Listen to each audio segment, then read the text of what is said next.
और मैं Rajesh Lakhera, assistant professor chemistry. आज अपना टॉपिक है NMR। NMR का अर्थ है न्यूक्लियर मैग्नेटिक रेजोनेंस, यानी कि NMR के अंदर कहीं न कहीं अपने पढ़ने वाले हैं न्यूक्लियर के बारे में, यानी कि न्यूक्लियस के बारे में। एटम के अंदर एक न्यूक्लियस होती है जिसमें अपने न्यूट्रॉन व प्रोटॉन रहते हैं, पढ़ते हैं, तो न्यूक्लियस के बारे में पढ़ेंगे। मैग्नेटिक का अर्थ है कि मैग्नेटिक फील्ड से, कि मैग्नेटिक फील्ड कोई भी चार्ज पार्टिकल है वो मूविंग होता है तो कोई ना कोई एक मैग्नेटिक फील्ड उत्पन्न करता है, जनरेट करता है, तो मैग्नेटिक फील्ड के बारे में पढ़ेंगे। और रेजोनेंस का अर्थ क्या होता है, जैसे मान लो कि इन दो ये मार्कर है, इनमें रेजोनेंस हो रहा है, इसका मतलब इनकी दोनों की फ्रीक्वेंसी क्या हो गई, सेम हो गई। तो यानी कि फ्रीक्वेंसी सेम हो जाए, या अपने ऐसे मान लें कि इसकी ये दो मार्कर ही मान लो, या दो, इसको लड़का मान लो, इसके को लड़की मान लो, इन दोनों की शादी हो गई, तो शादी अच्छी तरीके से चलती रहे इसके लिए क्या होना चाहिए, इनमें दोनों में रेजोनेंस होना चाहिए, यानी कि इनके विचार क्या होने चाहिए, एक जैसे विचार होंगे तो ये मामला चलता रहेगा, नहीं तो दिक्कत आ सकती है। तो रेजोनेंस समझ गए होंगे आप, और अपने जैसे जैसे आगे बढ़ेंगे रेजोनेंस आपके ध्यान में आ जाएगा। स्पेक्ट्रोस्कोपी क्या होती है, कोई केमिस्ट्री की ब्रांच होती है जिस की सहायता से अपने कोई भी मॉलिक्यूल है उसकी स्ट्रक्चर दी जा सकती है, उसमें कौन सा फ्रैक्शनल ग्रुप है, या पूरी उसके बारे में जानकारी है, वो स्पेक्ट्रोस्कोपी की सहायता से दी जा सकती है। तो अपने स्पेक्ट्रोस्कोपी की एक ब्रांच होती है NMR, यानी कि बहुत सी स्पेक्ट्रोस्कोपी आपने सुनी होगी, UV spectroscopy, IR spectroscopy, Mossbauer spectroscopy, X ray technique है। NMR अपने पढ़ने वाले हैं, रमन है, तो इनका बारे में अपने पढ़ेंगे, सभी को एक एक कर आज अपना NMR पढ़ रही हैं। अब देखो इसमें रीजन कौन सा है, रीजन का ध्यान किया जाता है रेडियो वेव, तो इसका रीजन रेडियो वेव है। अब आपको दिमाग में आएगी होगी कि रेडियो वेव क्या होती है, तो जो भी विकिरण होती है, इलेक्ट्रोमैग्नेटिक जो विकिरण होती है, विद्युत चुम्बकीय विकिरण, तो इलेक्ट्रोमैग्नेटिक वेव के बहुत से पार्ट होते हैं। जैसे मान लो कोई सूर्य से आने वाली विकिरण है, वो इलेक्ट्रोमैग्नेटिक वेव है, विद्युत चुम्बकीय विकिरण है। तो लेकिन अपने सभी विकिरणों को अपने नहीं देख सकते, अपने एक छोटे से पार्ट को देख सकते हैं, यानी कि 4000 से लेकर 8000 एंगस्ट्रॉम का पार्ट होता है। लैम्डा बराबर 4000 से लेकर लैम्डा बराबर 8000 का जो पार्ट होता है वो विजिबल होता है, दृश्य होता है, बाकी पूरी अपने को दिखाई नहीं देती। लेकिन इसमें होती कौन कौन सी है, तो इसको इस प्रकार से आप याद रखो कि सबसे पहले होती है कोस्मिक, तो कोस्मिक, गामा, एक्सरे, पैराबैंगनी, दृश्य, IR, माइक्रोवेव, रेडियो व ऑडियो। तो सबसे पहले होती है कोस्मिक किरणें, तो कोस्मिक, गामा, एक्सरे, पैराबैंगनी, दृश्य, अवरक्त, अति अवरक्त, चरम अवरक्त, लघु तरंगे, दीर्घ तरंगे, इस प्रकार से बहुत से पार्ट का बना होता है। क्या विद्युत चुम्बकीय विकिरण को अपने बहुत से पार्टों में बांटा जा सकता है। तो सबसे पहले बात करते हैं कोस्मिक किरण। कोस्मिक किरण होती है, उसकी ऊर्जा बहुत ही ज़्यादा होती है।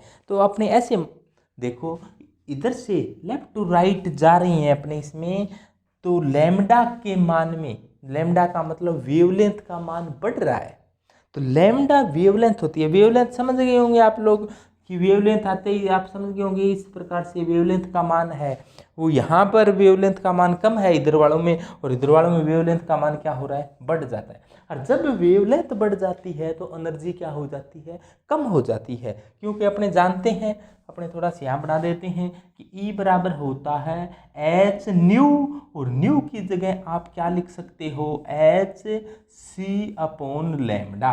तो लैम्डा बढ़ेगा तो एनर्जी क्या हो जाएगी, कम हो जाएगी, यानी कि एनर्जी और लैम्डा में इस प्रकार का संबंध होता है कि एनर्जी बढ़ेगी तो लैम्डा कम होगी, और यानी कि लैम्डा कम होती है तो एनर्जी ज़्यादा होती है। तो कॉस्मिक जो वेव होती है उसकी लैम्डा बहुत कम होती है, यानी कि बहुत छोटी लैम्डा की होती है ये, और अपने बना रही हैं ऐसी बहुत बहुत छोटी होती है, यानी कि आर्मस्ट्रांग में भी नहीं, आर्मस्ट्रांग के लेवल की होती है, यानी कि फर्मी के लेवल की, बहुत छोटी। अब देखो इधर जो एनएमआर इधर आ रही हैं तो लैम्डा का मान बढ़ गया, और बढ़कर कितने मीटरों की कोटि की हो जाती है। जैसे रेडियो वेव होती हैं उनकी कोटि लगभग मीटर में आ जाती है, यानी कि 1 मीटर। तो कॉस्मिक किरणें की लैम्डा कम है तो एनर्जी क्या है, ज़्यादा है, बहुत एनर्जी ज़्यादा है। अपने अंदर से कॉस्मिक किरणें गुजर जाए तो अपना शरीर झुलस जाता है और अपनी क्या हो सकती है, तुरंत ही मौत हो सकती है। कॉस्मिक के बाद में आता है फिर गामा किरणें। गामा किरणें भी अत्यधिक ऊर्जा की होती है, अपने अंदर से गुजर जाए तो अपने झुलस जाते हैं। और रेडियो एक्टिव डिके होता है, यानी कोई जैसे रेडियो एक्टिव रिएक्शन होती है, उसमें अल्फ़ा बीटा और गामा किरणों के नाम सुने होंगे आपने। तो अल्फ़ा बीटा गामा किरणों में से ये गामा रे है। इसके बाद में एक्स रे। एक्स रे की भी ऊर्जा बहुत ज़्यादा होती है, और कहा जाता है ना कि बार बार एक्सरे नहीं कराना चाहिए। क्यों नहीं करवाना चाहिए? क्योंकि एक्सरे की एनर्जी होती है वो बहुत ज़्यादा होती है, और इतनी ज़्यादा होती है कि अपने मांस जो सॉफ्ट टिश्यू है उनको तो वो ट्रांसपेरेंट हो जाती है, यानी कि ठोस जो टिश्यू है उनको तो पार नहीं कर पाती, जैसे हड्डियाँ वगैरह को पार नहीं कर पाती जैसे, लेकिन सॉफ्ट टिश्यू है उनको क्या कर जाती है, पार कर जाती है। तो इसीलिए जैसे कहीं पर हड्डी टूट गई, बोन में कहीं क्रैक हो गया तो एक्सरे करवाया जाता है। इसके बाद में यूवी रे आती है, यूवी को बोलते हैं पैराबैंगनी। इसके बाद में आती है विजिबल। विजिबल में भी वॉयलेट, कई रंग होते हैं ना, violet, indigo, blue, green, yellow, orange, red. दोबारा सुनिए, violet, indigo, blue, green, yellow, orange, red की विजिबल लाइट होती है। विजिबल का अर्थ आपने देख सकते हैं। इसके बाद में आई आर आता है, आई आर का मतलब इंफ्रारेड। इसके बाद में माइक्रोवेव, और इसके बाद में रेडियो, ऑडियो, इस प्रकार से होता है। तो अपने एक स्पेशल रे का उपयोग कर कर अपने किसी भी मॉलिक्यूल है उसके बारे में पूरी जानकारी दें। क्या इसकी स्ट्रक्चर क्या होगी, इसका मोलिकुलर वेट क्या होगा, इसमें फ्रैक्शनल ग्रुप क्या होंगे। तो अब इनका अध्ययन किया जाता है। जैसे एनएमआर स्पेक्ट्रोस्कोपी में कौन सी किरणों का अध्ययन किया जाता है, रेडियो वेव का, यानी कि रेडियो वेव का अध्ययन किया जाता है। उस प्रकार की स्पेक्ट्रोस्कोपी एनएमआर होती है। इसी प्रकार से माइक्रोवेव का अध्ययन जिस स्पेक्ट्रोस्कोपी की ब्रांच में किया जाता है उसको कहा जाता है रोटेशनल स्पेक्ट्रोस्कोपी, यानी कि घूर्णन स्पेक्ट्रोस्कोपी। आपने घूर्णन नियतांक बी पढ़ा होगा, तो ये घूर्णन स्पेक्ट्रोस्कोपी।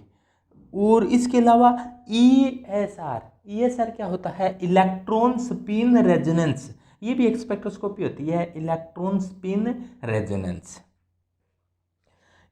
आईआर को कहते हैं कंपन स्पेक्ट्रोस्कोपी। कंपन पढ़े होंगे कि तनन कंपन, बंकन कंपन, यानी कि स्ट्रेचिंग, बेंडिंग, वैगिंग। तो इस प्रकार के आपने कंपन पढ़े होंगे कि इस प्रकार के कंपन हो सकते हैं, और इनको इस प्रकार के कंपन होते हैं, एक अंदर जा रहा है एक बाहर जा रहा है, इसको ट्विस्टिंग बोलते हैं। तो बहुत से कंपन पढ़े होंगे आपने, इस प्रकार से हो रहा है तो इसको स्ट्रेचिंग बोलते हैं। तो ये अपने पढ़े जाते हैं, वाइब्रेशनल स्पेक्ट्रोस्कोपी बोलते हैं या आईआर स्पेक्ट्रोस्कोपी में। इसी प्रकार से विजिबल लाइट का अध्ययन किया जाता है। वो कौन सी स्पेक्ट्रोस्कोपी होती है, रमन स्पेक्ट्रोस्कोपी होती है, जिसमें विजिबल लाइट का अध्ययन किया जाता है। और यूवी स्पेक्ट्रोस्कोपी में यूवी लाइट का नाम से, इनके नाम से दे दिए, यूवी स्पेक्ट्रोस्कोपी में कौन सी लाइट का अध्ययन किया जाएगा, यूवी लाइट में। तो यूवी लाइट की एनर्जी ज़्यादा होती है, तो इनमें क्या होते हैं, इलेक्ट्रॉनों के ट्रांजिशन होते हैं। इलेक्ट्रॉनों के ट्रांजिशन आपने पढ़े होंगे, सिग्मा से सिग्मा स्टार, पाई से pi star, non bonding to sigma star, non bonding to pi star, Woodward Fieser का रूल। तो ये यूवी स्पेक्ट्रोस्कोपी में अध्ययन किया जाते हैं इलेक्ट्रॉनिक संक्रमण के बारे में। तो इस प्रकार से ये कॉस्मिक, गामा, एक्सरे, पैराबैंगनी दर्शय, अवरक्त, अति अवरक्त, चरम अवरक्त, लघु तरंगी, दीर्घ तरंगी, रेडियो, इस प्रकार से इनकी क्षेत्र के हिसाब से, रीजन के हिसाब से अलग अलग प्रकार की स्पेक्ट्रोस्कोपी होती है। आज अपने कौन से रीजन का अध्ययन करने वाले हैं? रेडियो क्षेत्र का। और रेडियो क्षेत्र का अध्ययन किया जाता है वो एनएमआर। एनएमआर स्पेक्ट्रोस्कोपी में रेडियो क्षेत्र का अध्ययन किया जाता है। और यदि एनएमआर में अपने हाइड्रोजन को ही लेकर अध्ययन करें तो इसको पीएमआर भी कह देते हैं, प्रोटोन मैग्नेटिक रेजोनेंस। केवल हाइड्रोजन का, यह वैसे कई प्रकार की होती है। Hydrogen 1H NMR, carbon 13 NMR यानी कि 13 कार्बन एनएमआर। तो अपने मुख्य रूप से जो एग्जाम में प्रश्न पूछे जाते हैं वो प्रोटोन यानी कि हाइड्रोजन वाले से पूछे जाते हैं। वैसे एक एक कर अपने आगे बढ़ते जाएंगे।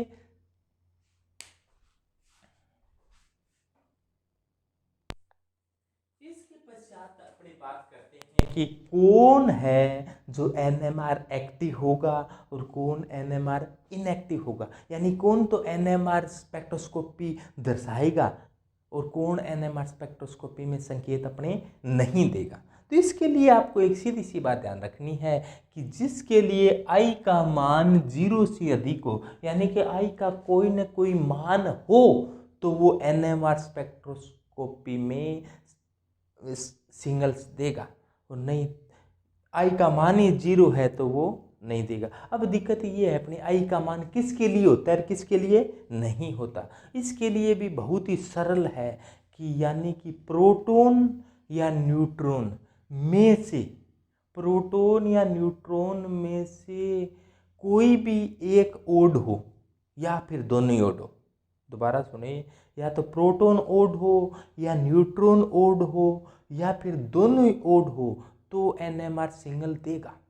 यानी कि कोई न कोई एक ओड हो या फिर दोनों ओड हो, न्यूक्लियस में रहने वाले। ओड का मतलब विषम संख्या में हो, 1 3 5 7 9 वाले होंगे तो एनएमआर सिंगल देगा, नहीं तो एनएमआर सिंगल नहीं देगा। इसके लिए अपने देखो, जैसे प्रोटॉन इवन है तो एनएमआर संकेत हो सकता है कि न्यूट्रॉन ओड होते, जैसे प्रोटॉन इवन है और न्यूट्रॉन ओड है तो वो तो एनएमआर स्पेक्ट्रम दे देगा। यानी कोई एक इनमें से ओड होना चाहिए, दोनों ओड हो तो भी एनएमआर स्पेक्ट्रम देगा, एनएमआर स्पेक्ट्रोस्कोपी में सिंगल्स देगा।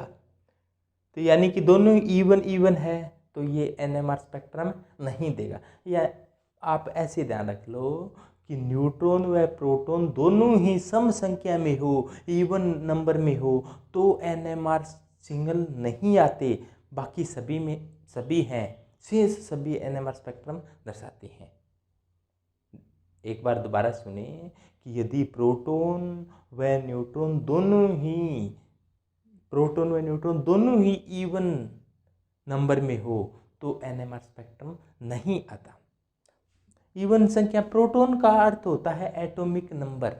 एटॉमिक नंबर जैसे कार्बन है, हीलियम है, हीलियम का एटॉमिक नंबर कितना होता है? 2 है तो ये क्या है? हीलियम का एटॉमिक नंबर 2 है, इसका मतलब ये इवन है।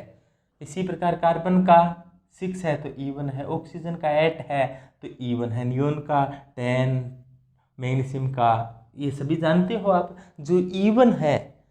और न्यूट्रॉन भी इवन होनी चाहिए। ऊपर जो लिखे जाते हैं, यहाँ पर जो लिखा जाता है ऐसे लिखा जाता है, कोई भी न्यूक्लियस दर्शाना हो तो यहाँ पर लिखा जाता है Z और यहाँ पर लिखा जाता है ए होता है एटॉमिक नंबर। एटॉमिक नंबर क्या होता है? न्यूट्रॉन और प्रोटॉन को जोड़कर लिखे जाते हैं यहाँ पर। तो अपने को प्रोटॉन की नंबर का पता चल गया और ऊपर लिखे जाते हैं प्रोटॉन प्लस न्यूट्रॉन को जोड़कर लिखे जाते हैं। तो इसमें प्रोटॉन, हीलियम में आप जानते हो 2 प्रोटॉन होते हैं, 2 ही न्यूट्रॉन होते हैं, तो 2 कितने हो गए? 4। कार्बन में 6 प्रोटॉन और 6 ही न्यूट्रॉन तो 12। अब 12 के बाद में 13 वाला होता है, हो सकता है कि 6 प्रोटॉन हो 7 न्यूट्रॉन हो तो वो, लेकिन इसमें नहीं आएगा क्योंकि न्यूट्रॉन फिर इवन नहीं ओड बन जाएंगे। जैसे नाइट्रोजन का यहाँ पर, कार्बन का यहाँ पर मैंने दर्शा दिया, कार्बन का एटॉमिक नंबर 6, यहाँ ये तो इवन है लेकिन ये ओड हो गया तो NMR सिंगल है वो देगा। तो ये तो देगा, अपने नए देने वाले का पढ़ रही हैं, इसका मतलब 8 और ये यहाँ पर 16 20 इस प्रकार से यहाँ पर जितने प्रोटॉन है उतने न्यूट्रॉन है, तो आप दुगना कर कर लिखा है मैंने, सभी में डबल कर कर ऊपर लिख दिए, क्योंकि जितने प्रोटॉन है उतने न्यूट्रॉन है, दोनों ही सम संख्या में है। या ऐसे भी लिख सकते हो, जैसे मान लो कार्बन 6 हो गए, अब न्यूट्रॉन इस प्रकार से हो 14, ये भी तो इवन हो गया, तो ये भी NMR सिंगल नहीं देगा। इसके बाद में अगला देखो, ये इवन हो, प्रोटॉन इवन हो और न्यूट्रॉन क्या हो, ओड हो, या फिर प्रोटॉन ओड हो न्यूट्रॉन इवन हो, यानी कोई भी एक ओड है तो NMR स्पेक्ट्रम आएगा, या दोनों ही ओड हो तो भी NMR स्पेक्ट्रम आएगा। इसका अर्थ हुआ कि ये भी दर्शाएगा, ये भी दर्शाएगा, ये भी दर्शाएगा, लेकिन ये नहीं दर्शाएगा। इवन वाले हो दोनों, वो नहीं दर्शाएंगे, और किसी में एक ओड आ गया इसके कारण ये दर्शाएगा, इसके कारण ये दर्शाएगा, और दोनों ही कारणों से ये दर्शाएगा।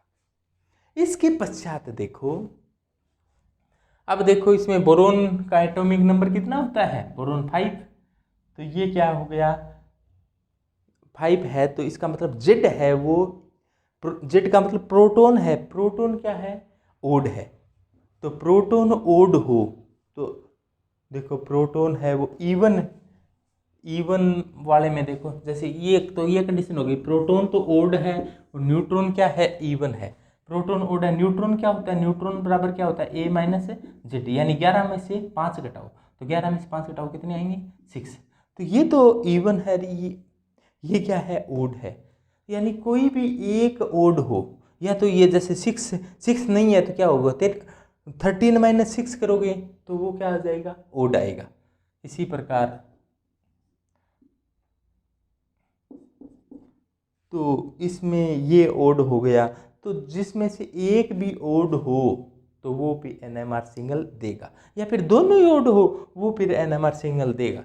जैसे नाइट्रोजन की बात करें तो इसमें नाइट्रोजन इस प्रकार से है, जैसे ये कि N714 है, इसका मतलब इसमें प्रोटॉन कितनी है, प्रोटॉन यहाँ लिखे जाते हैं, प्रोटॉन का अर्थ जेड है, तो प्रोटॉन कितनी है 7, न्यूट्रॉन कितनी है, ऊपर वाले में से नीचे वाला घटा लिया करो, तो 14 - 7 तो कितनी है 7, ये भी ओड ये भी ओड, दोनों ही ओड हो तो भी NMR सिंगल आता है। तो सबसे पहले आपको देखना है कौन से रीजन में है, रेडियो रीजन में है। एक बार RPS में पूछा गया कौन से रीजन में आती है, रेडियो रीजन, और क्या होना चाहिए, आई का मान 0 से ज़्यादा होना चाहिए। अब दिक्कत आती है कि आई क्या है, आई है स्पिन क्वांटम नंबर।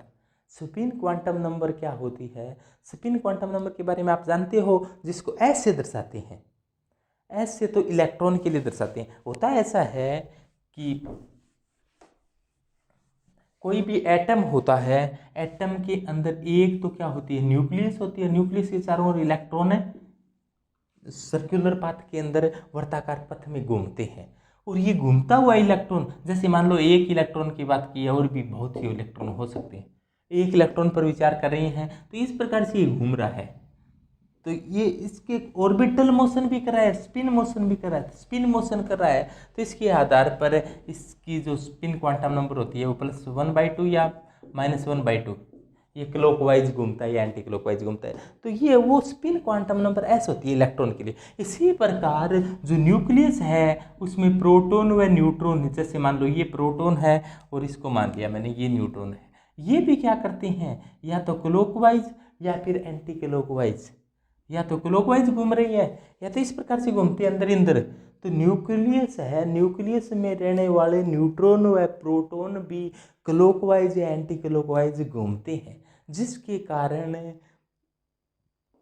ये NMR स्पेक्ट्रम बनता है। क्योंकि कोई घूमता है, और प्रोटॉन पर आप जानते हो कोई चार्ज पार्टिकल है, कोई चार्ज पार्टिकल घूमता है तो कोई मैग्नेटिक यानी कि चुंबकीय क्षेत्र उत्पन्न होता है, मैग्नेटिक फील्ड उत्पन्न होगा, मैग्नेटिक फील्ड के आधार पर ही NMR स्पेक्ट्रम में बनता है। वो कैसे बनता है वो अपने आगे समझेंगे कि कर स्टेप बाय स्टेप। तो इसकी वाली इलेक्ट्रॉन वाली स्पिन क्वांटम नंबर को तो S कहा है, और इसकी स्पिन क्वांटम नंबर को I से कहा है, आई है तो इसका एंगुलर मोमेंटम क्या होता है, अंडूड आई आई प्लस 1 एच अपॉन 2 पाई, और एच अपॉन 2 पाई को आप जानते हो एच कट कह सकते हैं। ऐसा आपको पहले बताया गया है कि एच कट क्या होता है, एच अपॉन 2 पाई को एच कट कहते हैं। तो ये एंगुलर मोमेंटम है, वो आप आसानी से इस सूत्र से ज्ञात कर सकते हो। अब आई के मान कितने कितने होते हैं, आई के मान जैसे ये दोनों ही इवन हो न्यूट्रॉन प्रोटॉन तो इसके लिए शून्य होता है, वो एनएमआर स्पेक्ट्रम नहीं देता। जैसे एक इवन हो एक ओड हो तो आई का मान होता है 1/2 या 3/2 या 5/2 या 7/2, या अपने ऐसे कहते हैं ओड/2, ओड संख्या आएगी और /2, कुल मिलाकर क्या होता है ओड/2। और यदि दोनों ही ओड हो तो संख्या 1 2 3 4 5 इस प्रकार से होगी, यानी कि 1 से शुरू होकर आगे की सभी संख्या में से कोई हो सकता है। अब देखो ये समझ गए आप कि कोई इलेक्ट्रोमैग्नेटिक वेव होता है, उसका स्पेक्ट्रम दर्शाया है। तो इधर जाते हैं, अब आपको पूछ लिया जाए कि लैम्डा का क्रम क्या होगा, तो इधर जाते हैं तो लैम्डा क्या हो रही है, बढ़ रही है, तो लैम्डा का क्रम ये होगा, लैम्डा है वो इधर जाने से लगातार बढ़ रही है। और लैम्डा इनमें भी जैसे वी बैग गए और इसमें भी लैम्डा है वो इस प्रकार से है। लैम्डा का क्रम क्या है, रेड की लैम्डा ज़्यादा होती है और वॉयलेट की लैम्डा क्या होती है, कम होती है। तो लाल रंग की जो लैम्डा होती है, ये लैम्डा होती है वो होती है 8,000 ऑरंगस्ट्राम में, और वॉयलेट की होती है वो लगभग 4,000 ऑरंगस्ट्राम होती है। तो इधर जाने से लैम्डा बढ़ रही है, ये बता दिया। रेडियो की जो मीटर में आ जाती, मीटर की कोटि की हो जाती है, और इधर जाते हैं तो लैम्डा बहुत ही कम होती है।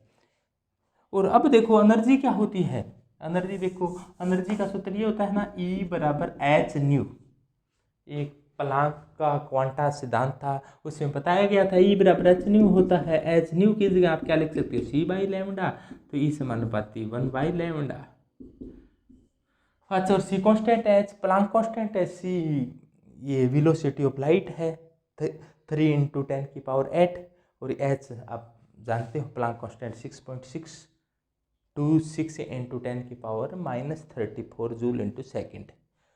तो अब देखो E समानुपाती एच कांस्टेंट है तो किसके समानुपाती है, न्यू की। या न्यू क्या है, फ्रीक्वेंसी है, आवर्ती है। न्यू बढ़ेगी यानी कि फ्रीक्वेंसी बढ़ेगी तो एनर्जी भी क्या होगी, बढ़ेगी। ये न्यू कम होती है तो एनर्जी भी क्या हो जाती है, कम हो जाती है। तो इस प्रकार से है, इधर जाने से लैम्डा बढ़ रही है, लैम्डा बढ़ रही है तो न्यू क्या हो रही है, कम हो रही है। तो न्यू सबसे ज़्यादा किसकी है, कॉस्मिक। न्यू का क्रम पूछ लिया जाए यानी कि फ्रिक्वेंसी कॉस्मिक की ज़्यादा, फ्रिक्वेंसी का क्रम पूछ लिया जाए तो आपकी क्या हो जाएगा, इस प्रकार से आ जाएगा। तो एक तो आपकी ये क्रम पूछा जा सकता है एग्जाम में कि इनका क्रम क्या होगा। एक ये मुख्य प्रश्न आता है कि कौन सी, जैसे एनएमआर स्पेक्ट्रोस्कोपी है वो रेडियो रीजन की होती है, तो कौन सी स्पेक्ट्रोस्कोपी कौन सी रीजन की होती है। उसके पश्चात आता है कि कौन सी स्पेक्ट्रोस्कोपी में किसका अध्ययन किया जाता है मुख्य रूप से। जैसे एनएमआर स्पेक्ट्रोस्कोपी के अंदर तो अपने मैग्नेटिक फील्ड जो बाहर से अप्लाई कर कर और खुद का भी मैग्नेटिक फील्ड होता है, उनका अध्ययन किया जाता है, उनके अंदर रेजोनेंस होता है, उनका अध्ययन करेंगे। जो IR स्पेक्ट्रोस्कोपी है उसमें वाइब्रेशन का अध्ययन किया जाता है। रोटेशनल स्पेक्ट्रोस्कोपी, जैसे माइक्रोवेव में रोटेशनल स्पेक्ट्रोस्कोपी, कोई भी मॉलिक्यूल है उसके वो घूमता है तो किस प्रकार से उनका जड़ तो हागुण में परिवर्तन होता है, यानी कि इनर्शिया किस प्रकार से चेंज होता है।